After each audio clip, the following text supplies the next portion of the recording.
For the second 6 o'clock game, we got Albany, who went 4-8. Traveling to Iowa, who went 8-5. Iowa favored by 37.5 points on FS1. Kate McNamara was their quarterback last year, went 240 of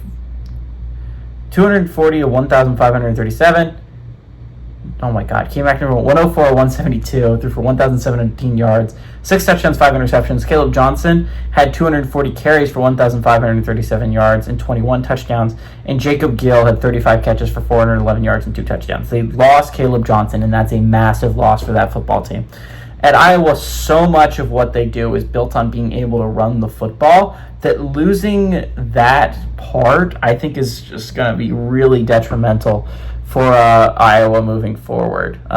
They bring in a really great quarterback, though. Gronowski was a very great quarterback at the FCS level. This is the best quarterback I've seen them have in a long, long time.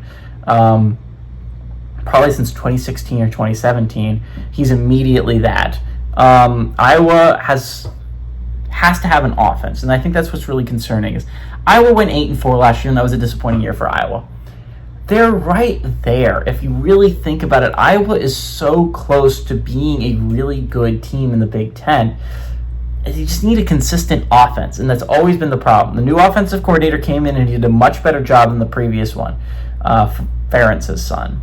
But Iowa still has to get some wins, right? And next week's a big opportunity for that, right? You play Iowa State, and that's a top 25 opponent that is immediately going to put you on the map if you can pull that off if you're the Hawkeyes, right?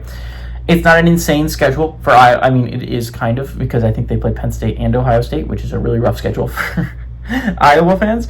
But this is an Iowa team that was always built on defense. You need to be able to have consistent offense if you're going to compete in this new era of college football. And I think Iowa can finally have that under Gronowski. Obviously, this is a warm-up game. Everything that I was saying in the last video about John Mateer coming in from Oklahoma can be said exactly the same for Gronowski. He needs to be able to come in here against Albany, immediately get acclimated to this offense, because you are playing a very tough opponent next week in Iowa State.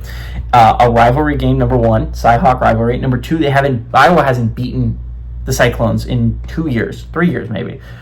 They're going to want to beat Iowa State. They really want to beat Iowa State. They were supposed to win last year, and they found a way to lose.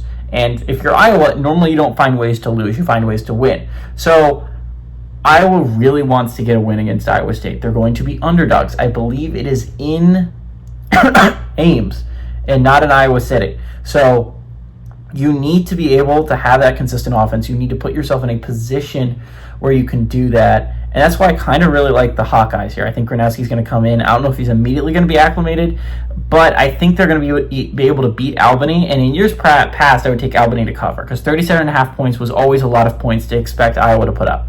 But I think with this new offense, with this new OC, I think they're actually going to have that ability, and I like Iowa to win, and weirdly enough, cover the 37.5 point spread.